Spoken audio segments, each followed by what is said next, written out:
Oke. Nah terus tadi di curhatan Mas Gibran ngomongin tentang Bapak sering dibully, ya kan? Ya kan? Terus kalau tadi di sini kan di stage ini kan Mas Gibran kan sok-sok cool gitu kan, saya mah biasa aja gitu kan. Nah tapi seriously di dalam hati karena saya pribadi gitu ya, terus kemudian teman-teman yang ada di studio, pemirsa yang ada di rumah itu semua apa ya? Pasti sakit hati banget gitu loh, ketika orang tua kita dibully dan bukan cuma dibully lagi, difitnah kan, PKI lah, terus tadi kalau ngeliat yang di Google itu ada apalah planga-plongo, mumi kita juga nggak tahu kenapa ada mumi gitu ya. Nah itu yang ada dirasain di perasaannya Mas Gibran dan ya Kaisang nggak tahu lah ya. Tapi perasaannya Mas Gibran sendiri apa? Masa nggak sakit hati sama sekali sih? Ya kalau sakit hati sih pasti sakit hati ya. Tapi ya kita tanggepin dengan santai lah.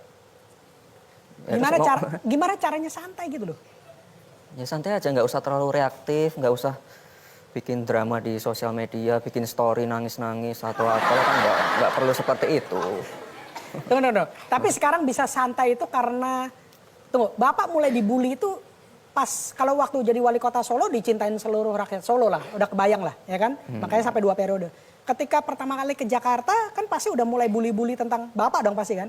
Yeah. Kalau yang saya dengar waktu itu yang ini Pak Jokowi ini apa oportunis lah, kemudian apa ya? Ya mulai keras pas ke Jakarta iya mulai kan? keras.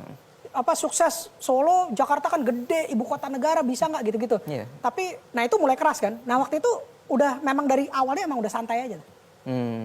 Enggak sih ya, kita nyoba ini sih untuk membiasakan diri lah. Kan juga itu juga apa sudah resiko pekerjaannya Bapak ya. Tapi yang paling penting buat saya sih ini apa hujatan-hujatannya itu fitnah-fitnah itu nggak ada yang benar. Jadi saya sih nanggepinnya santai. Oke, karena sebagai anak tahu banget. Iya, yang kayak PKI segala macam kan nggak benar itu ya kita tanggepin dengan santai lah. Ya itu lucu-lucuan aja sih. Lucu-lucuan aja. Iya. Pernah diskusi ini nggak sama Bapak sama Ibu gitu? Dan mungkin jangan dari Pak Jokowi, dari Ibu Iriana gitu pernah nggak? Ya itu kita jadiin lucu-lucuan. Ya karena itu memang lucu banget masa PKI. Kan lucu banget. PKI dan segala macamnya itu kan lucu banget. Oh gitu ya. Iya. Jadi sekarang nih kita nih rakyat Indonesia yang apa mengagumi Pak Jokowi itu wah kayaknya kesel gitu ya. Tapi keluarganya sendiri sebenarnya bilang oh, ini lucu nih gitu ya. Lucu. Lucu ya? Lucu kan? Lucu kan, oke. Nah, terus Mas Gibran sendiri, kepikiran nggak untuk lanjutin legasinya Bapak? Kan sekarang ini pengusaha nih, nah, abis ini saya pengen bahas sedikit tentang bisnisnya, kemudian yang jangan tadi ya, nol dan jujur gitu ya. Tapi kepikiran nggak sih untuk masuk ke politik? Atau Mas Gibran atau Kaisang gitu? Ya bisa jadi sih. Wih, bisa jadi. Ini beneran loh ini. Ini kita bukan main-main loh, ini beneran on air loh ini. Enggak gini apa? Yang namanya anak kan ya ini ya pasti apa? Nggak ada salahnya ya apa? Ngikutin jejak bapaknya. Saya kan dulu juga bapak kan pengusaha, saya juga jadi pengusaha. Terus bapak mulai berpolitik, saya kan juga ngelihat ya apa? Oh cara kerjanya di politik tuh seperti ini. Dan saya menyimpulkan sesuatu Pak. Oh, apa? Pengusaha itu pasti bisa jadi politikus. Tapi belum tentu politikus bisa jadi pengusaha. Saya menyimpulkan apa? Jadi selama Bapak jadi politikus saya menyimpulkan seperti itu. Jadi saya bilang ke diri saya sendiri sih, ya mungkin saya bisa suatu hari. Oke, Gitu. tapi belum tahu lah ya. Kita lihat nanti mengalirnya seperti apa Ya, gitu ya. lihat ntar Kalau aja setelah dari ini on air kemudian semua hashtag trending topik bilang Gibran 2024 gimana nih? 2024 ngapain? Enggak lah. Enggak ya, 2024 enggak lah ya. Cuman enggak ya menutup. siapa tahu. Kayak gini-gini nih Enggak lah, ya kan. enggak lah. Clue-clue yang kayak begini-begini nih harus kita Clue tangkap apa? nih. Enggak. Oh, enggak. Terus kalau dalam berbisnis sendiri, kalau sekarang ini punya banyak brand, itu masing-masing itu bukan cuma dikerjakan sama Mas Gibran dan Kaisang doang kan? Oh enggak, Pasti kita ada punya partner, banyak partner. tim juga. Oke, kenapa apa pentingnya partner dalam bisnis? Bukannya banyak orang bilang, wah gila kalau banyak partner nanti chance-nya ujungnya bakal berantem. Kalau partnerannya sama teman, kita bisa kehilangan teman gitu. Kalau pandangan Mas Gibran gimana? Ya itu hal yang biasa. Ya, dalam bisnis kan pasti ada konflik ya.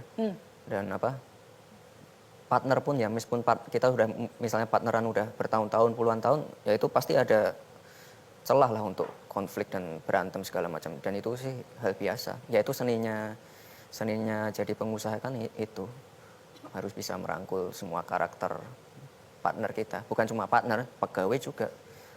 Karakter pegawai, karakter customer. Orang sifatnya lain-lain. Termasuk yang jujur tadi ya. Nah kalau jujur itu, kalau Bapak tuh ngomongin wejangannya tadi, ngutip dari slide presentasinya. Jujur itu yang selalu ditekankan sama Bapak tuh apa sih?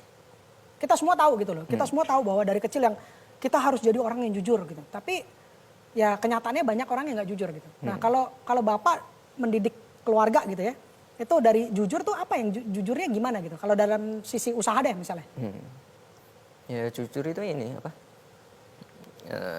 maksudnya Kita jujur ke diri sendiri, jujur ke customer, jujur ke pegawai, jujur ke semua partner kita. Jadi nggak ada nggak ada tipu-tipu lah. Nggak ada yang mesti diumpetin-umpetin gitu ya? Iya, terbuka aja. Oke. Balik ke, saya tuh masih ngeganjel balik ngomongin tentang bully membuli gitu ya. Dari tadi ngomongin tentang kalau Bapak dibully udah biasa gitu ya. Karena politikus yang memang udah ibaratnya satu keluarga udah tahu yang ya udah itu memang resikonya gitu kan. Pertanyaannya kalau sekarang ibu yang dibully. Sama tuh, santai aja gitu.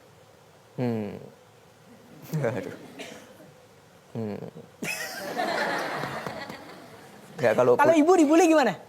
Pernah nggak ibu dibully? Pasti pernah dong. Ya sering juga sih. Oke. Terus? Ya kalau ke ibu sih biasanya kita lebih ini sih. Emosi? Lebih emosi sih. Oke. Tapi kita nggak pernah nunjukin emosi itu sih. Oke. Nah, ya berarti itu kan yang ngelahirin kita. Jadi kalau ngomongin sayang lebih sayang ke ibu daripada bapak lah ya gitu ya kira-kira ya. Kita bisa simpulkan seperti itu lah ya. Ya sayang semua lah. Oh gitu. Oke. Pertanyaan terakhir. Yang tadi semua diceritain dari gula, dari segala macam markobar dan yang lain-lain ya. Itu kayaknya side job itu ya. Karena kalau saya lihat di media, wah sepatunya keren, jam tangannya keren, semuanya keren nih karena komisaris batubara kan. Bener ya? Gak tahu itu gimana bisa ada cerita seperti itu.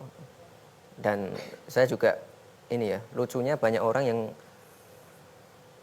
beranggapan saya benar-benar punya ini tambang batubara. Banyak emang iya, banyak. Memang banyak. Ya Tunggu dulu, klarifikasi dulu nih. Yang nggak punya tambang batubara mungkin Mas Gibran, tapi Kaesang nih. Salah satunya lah dari kalian lah pasti. Ya kita amini aja lah, biar suatu hari bisa punya tambang batubara. Biar suatu hari bisa punya tambang batubara. Berarti sekarang nggak punya? Oke. Ya belum punya. Belum punya. Kalau sampai ada yang bisa buktiin Mas Gibran atau Mas Kaesang punya tambang batubara atau komisaris batubara, berani kasih hadiah apa? Mobil? Ya udah gini kalau ada yang bisa buktiin saya atau Kaesang komisaris batubara inilah kita.